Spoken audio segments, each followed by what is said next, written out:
चौरासी नरक 14 भुवने केसा मोर था 84 नरक उद्धार करता है चराचर चिंतामणि हे 14 भुवन केसा मोर था 14 भुवन केसा मोर अच्छी भगवान जगन्नाथ बलभद्र परी एवं 84 नरक उद्धार करता तेणु 84 नरक जो उद्धार कर दियंती से कंबु कटके राजा अटे जगन्नाथ 4 वर्णे 4 वर्ग देवा को समर्थ से तो महाप्रभु आप देखिए ये जो लिंब दारू ये लिंब दारू रे कहीं तैयारी है आउ कौ तो दारू हो पारि था लिंब काठ हमार तात्पर्य कौन आप देखिए एकमात्र लिंब गछ जहाँ चतुर्वर्ग ब्राह्मण वैश्य क्षत्रिय शूद्र 4 वर्ण पूजा करें जिते महाप्रभु मन गोटे प्रश्न आसे जिते दारू खंड भासी भासी आसी लगिले से बांकी मुहाण रे सेते गोटे दारू आसी एवं गोटे दारू रे चतुर्धा विग्रह मूर्ति निर्माण करा जाइतला ताहा कोन निंब काठरे थिला कि परवर्ती समय रे केउटी ना केउटी निंब काठरे परिवर्तित पद्धति रे निंब काठरे निर्माण करा जाइतला जो दारू खंडी को आस्थिला सेठी केउ काठरे आस्थिला आपण देखंतु चतुशाख विशिष्ट दारूटी आसुला गोटे गछ हेले भी तार 4टी शाखा थिला चतुशाख विशिष्ट दारू तेणु ये दारू लिंब गछरे नथिला बोली किसी प्रमाण नहीं आपणकर जो शास्त्र आम पढ़ीचे आपणकर मुख्य हूँ महाप्रभु जगन्नाथ संबंध में स्कंद पुराण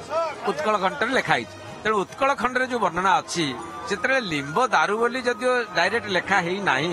किंतु अन्य कौन गछर वर्णना नहीं तेणु लिंब दारू न हो एक आम कहीपर से दारू जे से भली शक्ति सामर्थ्य नथिले से हबनी कहीं यही आम कहते से लिंब दारू निश्चय हो समस्त गछ मान भितर लिंब गछटी आप शास्त्र दृष्टि पूजा 4 वर्णर लोक मैंने पूजा करें बेल गछर पूजा केवल ब्राह्मण करेंगे शैव मैंने करेंगे आपणकर देवदारू गछर पूजा ब्राह्मण मैंने करेंगे एवं अन्य जो गछ अच्छे आपंकर आंब गछर पूजा वैश्य मैंने करेंगे एमती जो विधि विधान अच्छी से विधि विधान भितर 4 वर्णर लोक केवल एकमात्र लिंब गछ पूजा करें तेणु यही जो 4 वर्ण 4 वर्ग देवा समर्थ जगन्नाथ से लिंब गछरे पूजा हेले आप देखिए लिंब गछ गोटे एमती गछ पोक खाइबनी जेहेतु तादेह पितांश अच्छी ताकू पोक खाइबे नहीं एवं सी संपूर्ण भाव में शक्ति सामर्थ्य अच्छी आपणकर आप जो आम देखिए आम विरामचंद्रपुर ब्राह्मण शासन मानक जो चंपक द्वादशी रे बाण मरे से काठ एते शक्त तार दिए दारू भरा होकर दारू माने बारूद भरा होकर बाड़िया होकर से काठरे आपणकर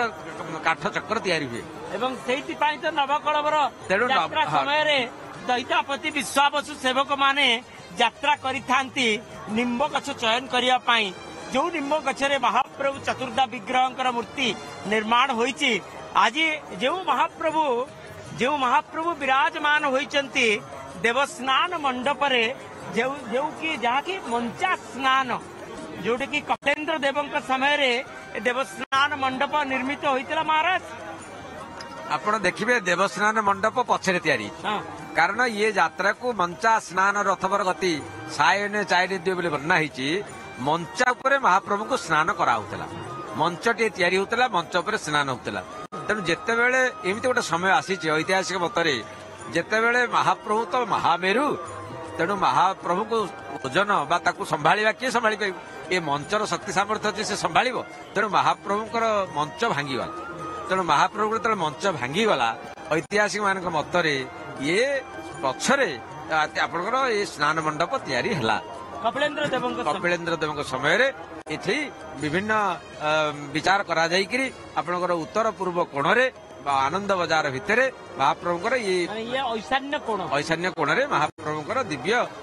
स्नान मंडप तैयारी हला जो स्नान मंडप उपरे वर्षक थरे महाप्रभुଙ୍କର ये यात्रा चले जो यात्रा को दर्शन करने आप देखिए देववृंद को आरंभ करी देव किन्नर राक्षस पिशाच पितर समस्त आसी थांती एवं समस्ते महाप्रभुଙ୍କର दिव्य दर्शन करती महाप्रभुଙ୍କର पूजा चली यही पूजा रे आपण माने देखुछंती साधु अछंती सेवैत माने अछंती महंत अछंती आदि आज गोटे अपूर्व मधुआ गोटे सुंदर कहानी अच्छी